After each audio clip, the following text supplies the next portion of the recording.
يا كتاب الغيوب قد لجأنا إليك يا شفاء القلوب الصلاة عليك يا كتاب الغيوب قد لجأنا إليك يا شفاء القلوب الصلاة عليك يا كتاب الغيوب قد لجأنا إليك يا شفاء القلوب الصلاة عليك يا كتاب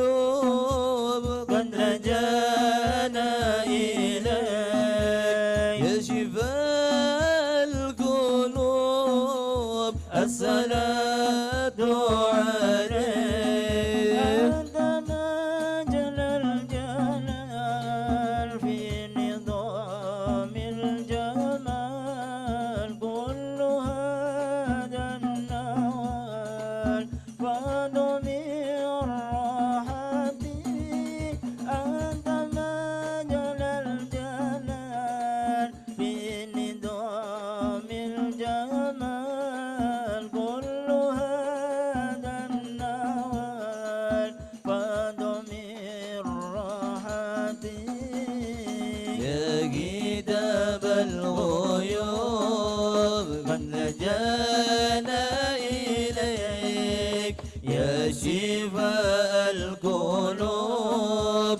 الصلاة عليك يا كتاب الغيوب الصلاة عليك يا شفاء القلوب الصلاة عليك أنت روح الوجود كسفاد للوجود في مقام الشهود واللفات لنعالي أنت روح الوجود كسفاد للوجود في مقام الشهود واللفات لنلديك يا كتاب الغيوب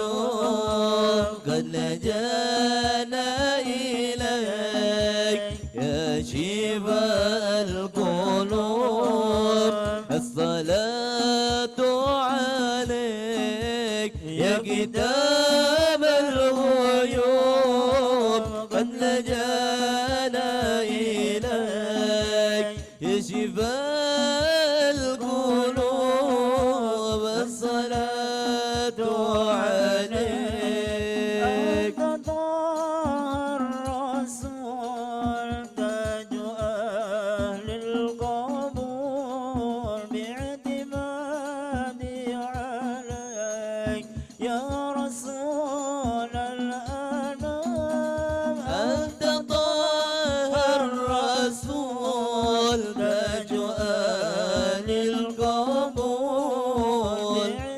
باعتمادي عليك يا رسول الأنام يا كتاب الغيوب قد لجأنا إليك يا شفاء القلوب الصلاة عليك يا كتاب الغيوب قد لجأنا إليك يا شفاء القلوب الصلاة عليك كل همي يزول وعليك السلام مشهد مستهاب بالصلاة عليك كل أمي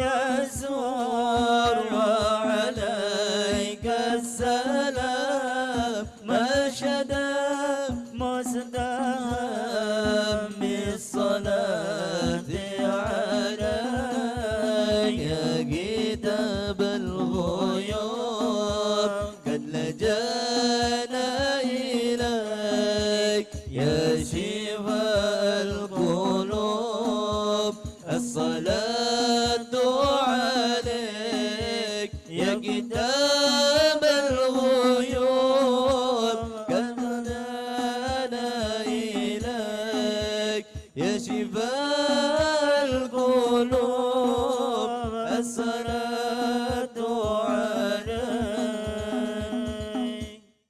Assalamualaikum warahmatullahi wabarakatuh.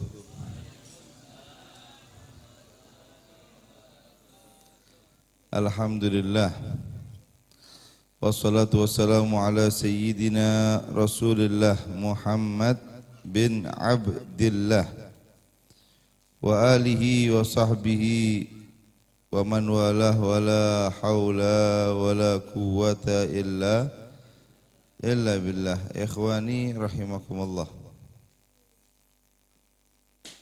Puji syukur senantiasa kita panjatkan kehadirat Allah Jalla Jalaluhu wa Ta'ala Azamatuh yang sampai pada saat ini alhamdulillah memberi kita semuanya kenikmatan, memberi kita kebaikan, memberi kita sebuah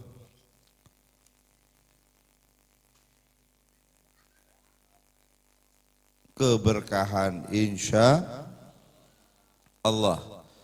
Keberkahan yang kita dapatkan pada malam yang mulia ini adalah keberkahan waktu, di mana subhanallah dari tadi kita berkumpul di sini walaupun 1 jam tapi kelihatannya lama. Betul? Padahal 1 jam loh. Tapi kelihatannya sepertilah lama. Ya itulah keberkahan waktu. Belum lagi keberkahan waktu yang memang kita dapatkan pada saat ini adalah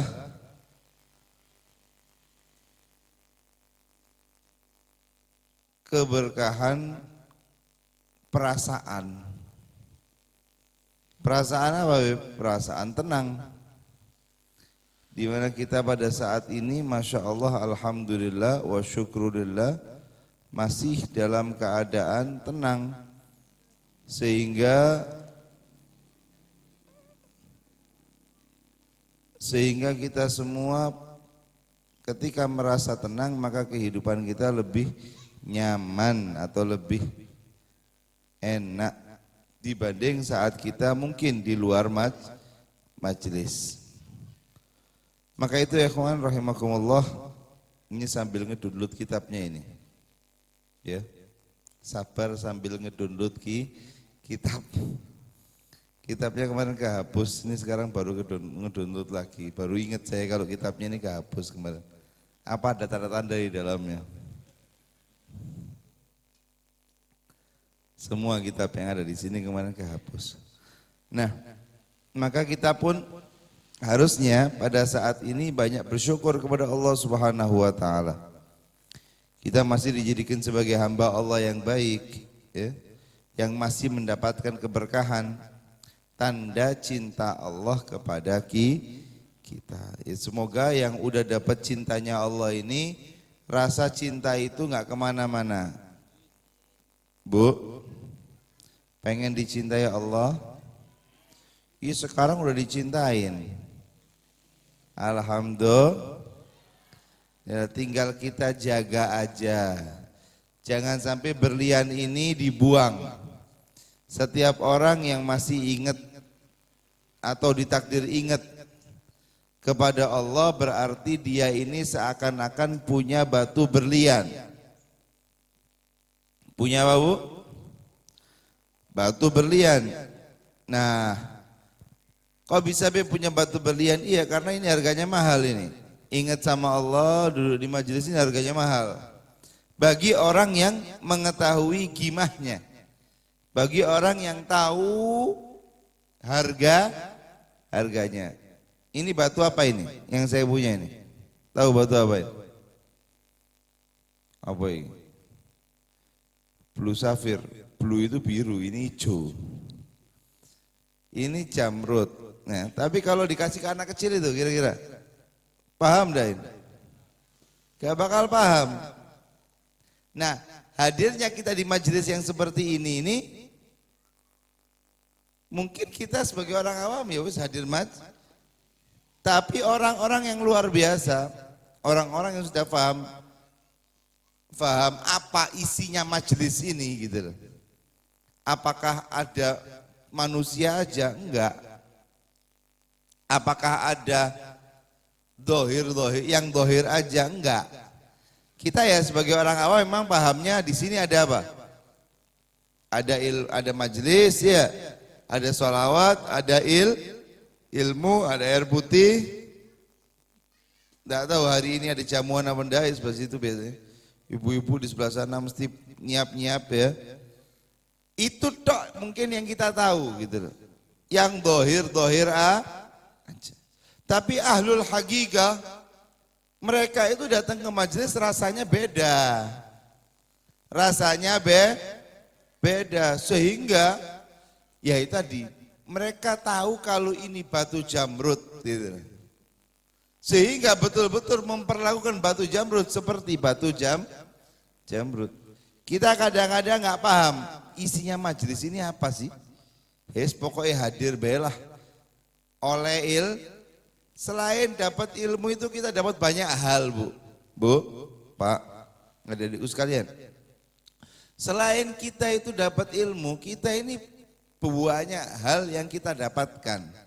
Yang mungkin kalau dijelaskan di sini ya secara zahir, ya kita akan ngomong bahwa kita memiliki rasa tenang. Mudah-mudahan diampuni dosanya oleh Allah. Mudah-mudahan ya. Mudah-mudahan kita bisa mendapatkan qada'ul hajah atau hajat kita dikabulkan oleh Allah. Mungkin itu saja yang bisa kita terangkan kepada semuanya. Karena saya pun juga rasanya seperti itu.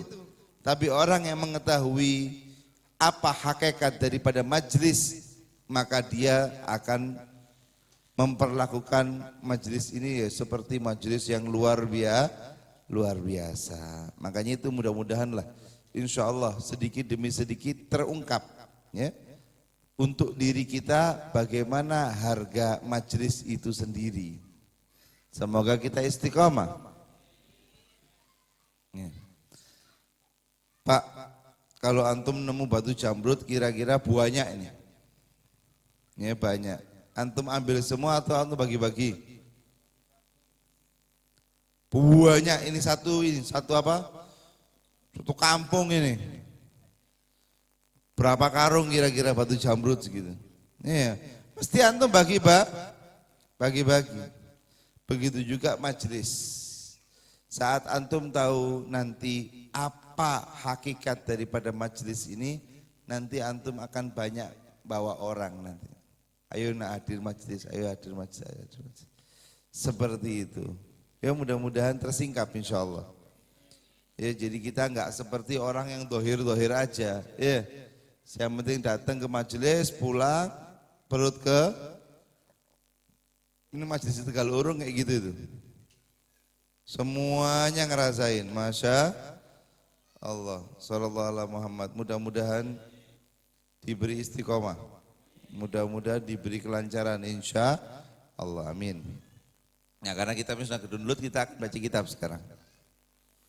Kalau kemarin kita sudah bahas tentang qasar sudah, jamak takdim, jamak takhir sudah. Kita sekarang ini akan membahas apa?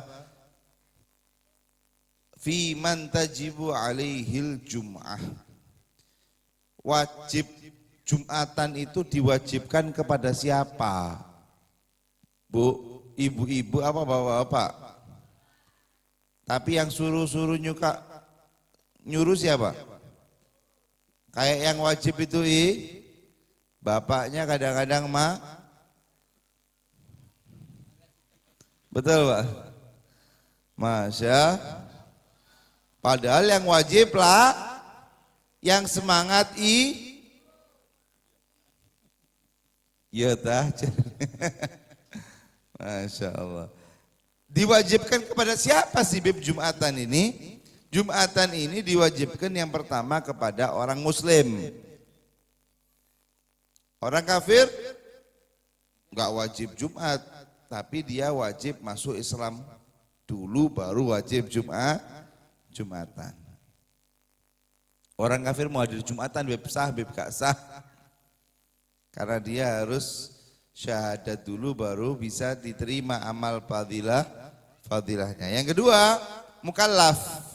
Mukallaf ini baligh dan berakal. Belum baligh beb, wajib Jumatan? Enggak wajib. Tapi sesuai dengan perintahnya Rasulullah SAW, perintahkanlah anak-anakmu untuk sholat dari umur 7 tahun. Berarti ya saat umur 7 tahun kita himbau anak-anak kita untuk hadir Jumatan. Dan pukullah saat umur 10 tahun. Ketika seorang anak meninggalkan sholat dan dia umurnya 10 tahun, maka kita diperintahkan oleh Rasul untuk memukul anak kita. Tapi dengan pukulan yang tidak sampai memar, enggak sampai ngeluarin darah dan lain sebagainya. Ya pakai siwak. Pakai apa? Siwak. Ayo nak sholat, kalau enggak disentil nih misalnya. Nah seperti itu. Baligh sama akal. Tapi kita perintahkan anak kita untuk hadir Jumatan saat umur 7 tahun. Apa Habib? Kesannya itu apa? Apa ya? Hikmahnya itu apa? Hikmahnya adalah pembentukan karakter. Ya, pembentukan karakter. Karena karakter soleh kalau ada dari kecil nanti gedenya jadi Tapi kalau karakternya enggak soleh, kadang-kadang bapak-bapak, ibu-ibu ngelarang bahkan. Udahlah masih kecil nggak usah, daripada ngerepotin bapaknya di jalan. Justru daripada ngerepotin waktu antum gede, waktu dia udah gede ngerepotin. Kalau nggak soleh kan gitu.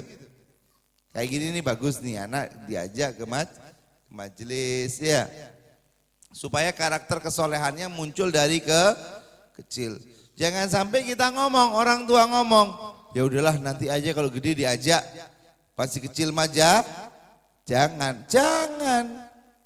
Karena karakter soleh itu harus dari kecil. Itu rantingnya pohon itu. Itu rantingnya pohon ditahan pakai apa itu? Pakai kayu ya. Ketika dia masih ranting bisa ditahan atau bisa diikat kemana supaya arahnya ke situ, betul? Begitu juga anak kecil. Anak kecil itu kalau melenceng sedikit bisa dilurusin. Tapi kalau udah gede itu pohon, itu loh. Apa itu? Pohon mangga? Bukan pohon kelapa itu. Kelapa. Mangga belum cukul sih ya. Gara-gara tadi makan kelapa tuh di rumahnya Ali itu tadi. Itu pohon kelapa tuh. Kira-kira bisa nggak waktu miring itu dilurusin, bisa nggak? Nggak bisa. Bukan nggak kuat lagi, udah nggak mampu. 10 orang pun suruh betulkan, suruh ngelurusin nggak bisa. Kenapa? Karakter seseorang kalau udah gede, tumbuh besar dan gak soleh melenceng, ya susah dibenerinnya kecuali sudah hidayah dari Gusti. Kalau ada hidayah baru, kalau gak ada hidayah susah. Maka itu diwajibkan ya, memang setelah balik, tapi diperintahkan oleh Rasul dari umur 7 tahun. Bu, kalau punya anak umur 7 tahun, ibu-ibu wajib perintahkan dia sholat. Wah, subuh beb, sama subuh dibangunin. Nah ayo sholat subuh. Jangan lengah, wis nanti wae wis beb kalau udah gede. Waduh, kalau nunggu gede itu minta maaf. Minta maaf, kadang-kadang kalau udah nunggu gede yang ada perang terus sama ibunya tiap hari. Ya, masih ngantuk Bu, masih ngantuk terus. Makanya ada bapak-bapak yang sudah dibanguni subuh tetap masih ngantuk. Kenapa? Dari kecil nggak dibangunin. Masya Allah. Maka itu yang diwajibkan Jumat adalah bagi yang apa? Balik dan berakal. Tapi tetap diperintahkan untuk sholat Jumat saat umur 7 tahun dan dipukul saat umur 10 tahun. Yang ketiga, laki-laki. Yang wajib Jumatan sama Bu? Laki. Perempuan Beb? Enggak wajib Jumatan. Lah sholatnya perempuan kapan? Saat adzan zuhur boleh langsung sholat enggak Bu? Ayo. Ini ulama Tegalurung nih, mana nih? Biasanya ada bahaya. Kalau orang yang wajib Jumatan tapi dia enggak Jumatan, laki-laki nih wajib Jumat tapi dia enggak datang. Pas adzan zuhur maunya sholat zuhur, gak sah sholatmu. Karena kamu wajib Jumatan, kamunya gak sholat. Kecuali musafir beda lagi ya. Kalau gini, kalau ada udzur sakit Beb, atau ada udzur musafir Beb, boleh setelah adzan juga Bu. Tapi orang yang melanggar nih, gak Jumatan, sengaja gak Jumatan, nongkrong. Pas adzan zuhur sok soleh, ayo kita sholat zuhur berjamaah misalnya ngomong sama teman-temannya. Lah wajib Jumat, enggak wis lah kita zuhur belah. Jumat 2 rakaat, kita harus 4 rakaat. Misalnya, ya. Gimana Beb? Gak sah, harus nunggu selesai Jumatannya orang-orang. Tapi kalau perempuan, saat adzan pun sudah boleh sholat. Kenapa? Karena emang perempuan enggak wajib Jumatan. Nah itu yang ketiga. Ya apa? Zakarin, laki-laki. Yang keempat, hurrin, mugimin, bila maradin. Ya, hurrin, mugimin, bila marad. Hur itu apa? Merdeka. Maknanya dia bukan budak. Dulu ada perbudakan, sekarang sudah enggak ada. Mukim itu apa? Orang yang berniat duduk di tempat itu atau di kota itu selama 4 hari atau lebih. Selama 4 hari atau lebih. Itu mukim wajib Jumatan. Contohnya siapa? Santri. Orang Tegalurung mondok di Indramayu, di mana namanya? Kuningan, di Asidku. Gimana Beb? Wajib nggak Jumatan? Wajib. Wajib. Yang nggak wajib itu pun musafir yang sebelum fajar. Sebelum apa?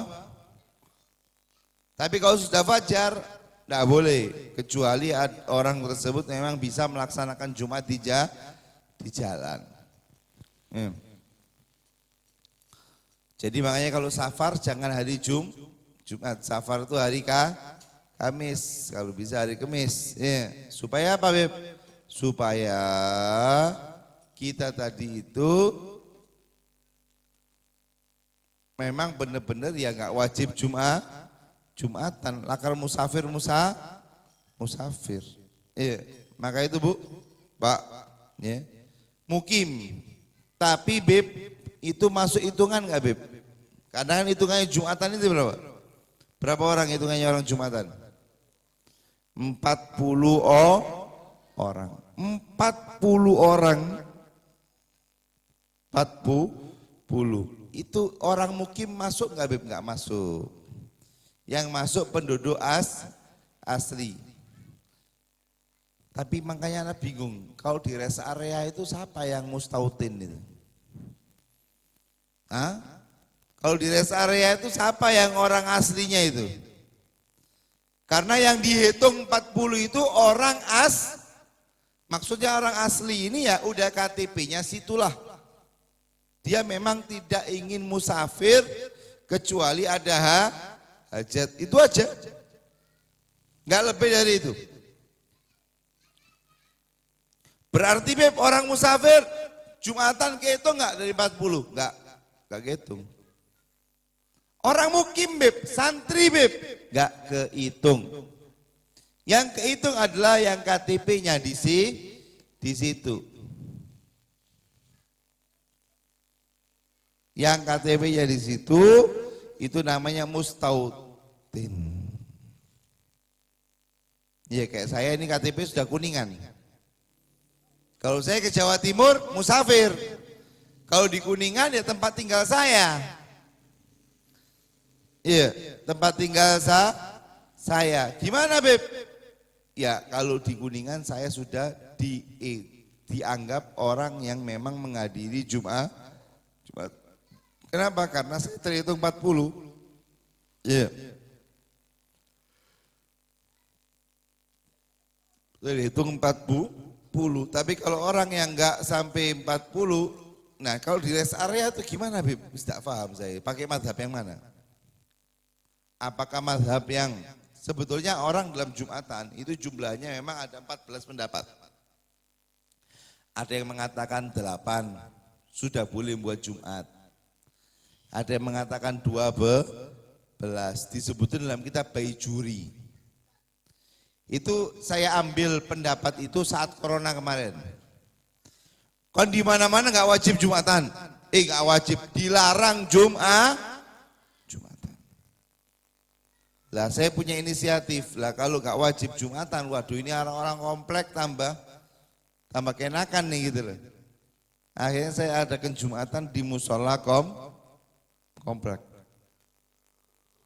Saat saya adakan Jumatan di musola komplek ternyata cuma ada 8 sampai 9 orang yang mustautin, yang asli situ. Akhirnya wis 9 orang Jumat. Ada yang tanya, "Loh Beb, kok enggak sampai 40 Jumatan Beb?" Gimana Beb? Ini hari Jumat ini Allah Ta'ala muliakan dengan memang diperuntukkan ya itu tadi. Ya, Id Jumat itu adalah Id itu apa? Hari raya.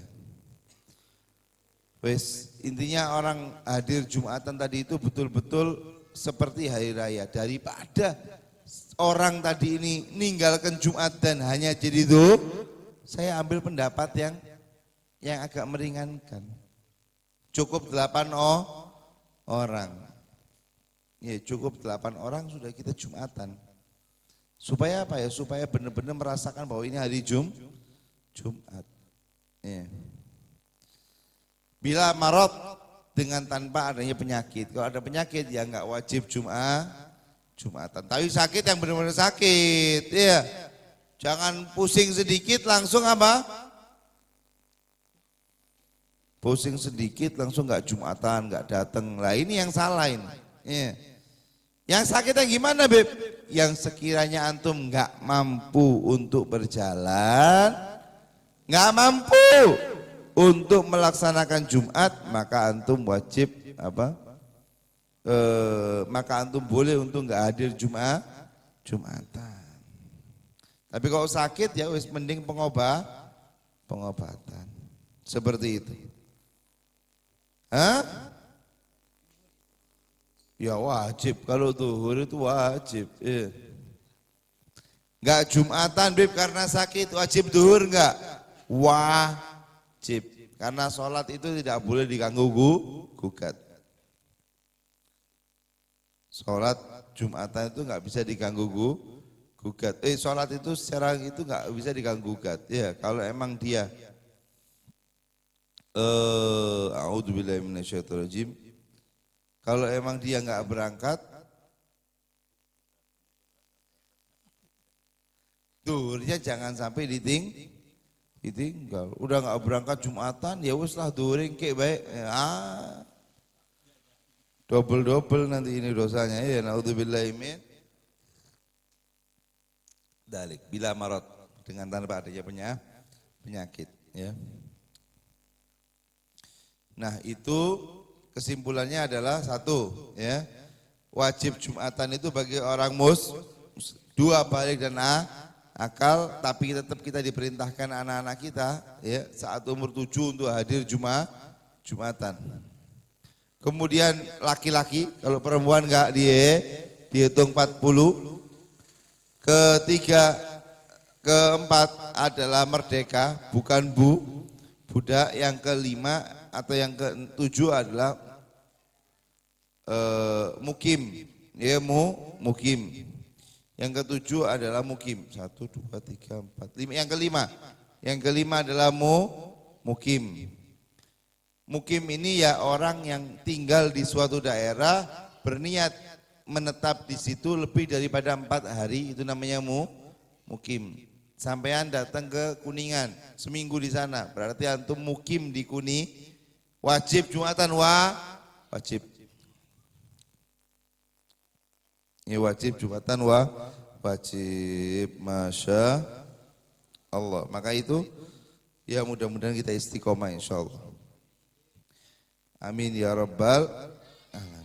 Yang enggak wajib itu cuman musafir. Kalau yang lainnya wajib. Itulah orang-orang yang wajib Jumatan. Bib kadang kadang ini tadi kita tadi ini mukim, apakah itu masuk hitungan 40? Enggak masuk.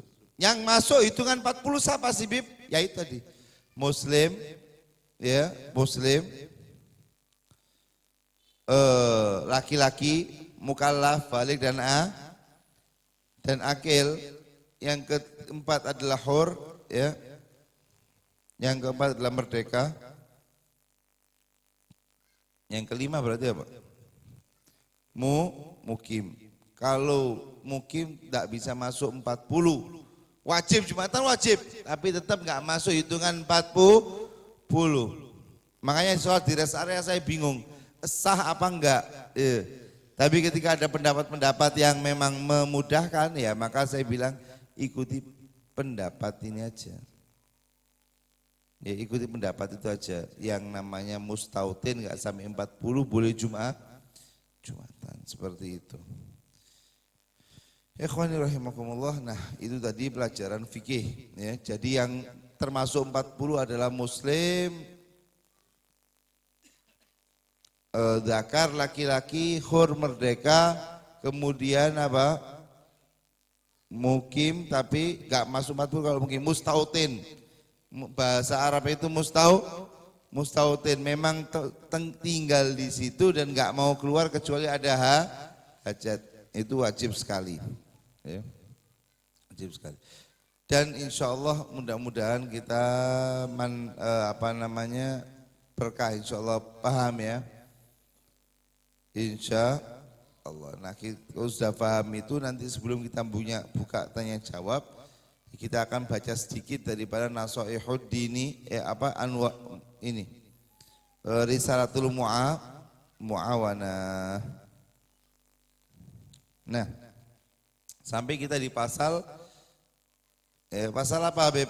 Pasal bahwa kita ini harus merasa dipantau oleh Gusti Allah. Kita ini sebagai manusia siapapun kita, ya, merasalah bahwa kita ini dipantau oleh Gusti Allah. Nah, ketika kita sudah dipantau sama Allah, ya kita ini dalam keadaan baik-baik aja, maka kita pun akan mendapatkan ketenangan, give hadiah dari Allah Subhanahu wa ta'ala. Karena memang mau kemanapun juga kita ini pasti dilihat Allah. Makanya dalam saat-saat ini yuk ya, berusahalah untuk merasa dilihat oleh Allah. Karena emang bisa dikontrol Pak. Kalau orang itu kayak antum lah, punya bos nggak ini? Punya bos nggak? Biasanya bos itu mantau dari belakang, betul. Ini gimana kinerjanya ini? Gitu. Pegawai saya yang ini gimana kerjanya ini? Nah ketika itulah kita harus merasa bahwa kita dipantau oleh Allah Subhanahu wa Ta'ala. Beb, kadang-kadang manusia ini ya keluar malesnya, betul. Walaupun ngerasa dipandang oleh Allah ya tetap, Masya Allah, Tabarakallah. Tetap kebaikan-kebaikan ini tetap dilakukan. Kenapa? Karena emang kita tujuannya untuk Allah. Nah di sini dikatakan, Beb, saya kan manusia biasa, kadang keluar malas. Gimana Beb? Yang pertama, ingatkan dirimu akan Allah Subhanahu wa Ta'ala. Allah itu maha melihat kita, Allah maha melihat kita, melihat apa yang isi dalam hati kita, Allah Ta'ala tahu. Apa yang disembunyikan oleh siapapun, Allah Ta'ala tahu. Makanya di sini dikatakan, ayo perbaiki. Ya, perbaiki. Kalau udah keluar kaslannya, keluar malesnya, ingatkan bahwa Allah itu maha mendengar, Allah Ta'ala itu maha melihat dan lain sebagainya. Ya, itu yang pertama. Yang kedua, ingatkan dirimu saat malas bahwa kamu ini punya rokib atid loh. Setiap orang ini punya rokib dan atid. Rokib untuk mencatat perbuatan baik, atid untuk merangkap perbuatan jelek. Ya, untuk baik, untuk perbuatan baik yaitu rokib, untuk perbuatan jelek yaitu atid. Atid. Maka itu saat pertama kali kita kok males, ingatkan bahwa Allah lihat kamu. Yang kedua, ingatkan bahwa ada rokib dan atid melihat kamu. Yang ketiga adalah ya,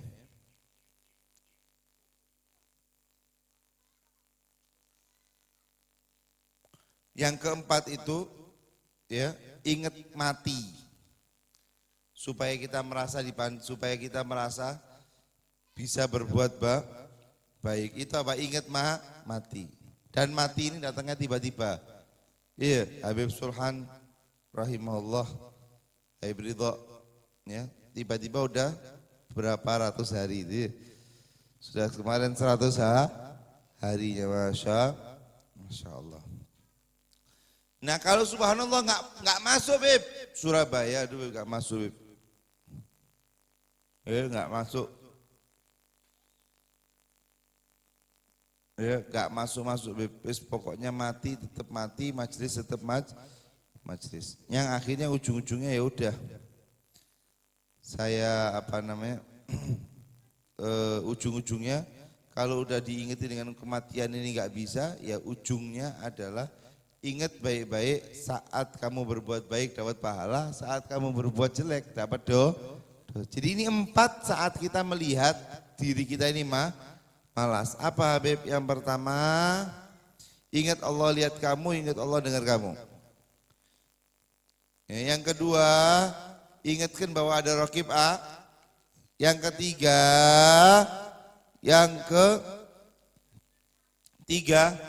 itu adalah ingat mati. Yang keempat bukan ingat mati tapi ingat setiap perbuatan baik ada pahalanya, setiap perbuatan jelek ada dosanya. Wallahu a'lam bishawab. Semoga bisa manfaat untuk semuanya. Amin ya rabbal alamin.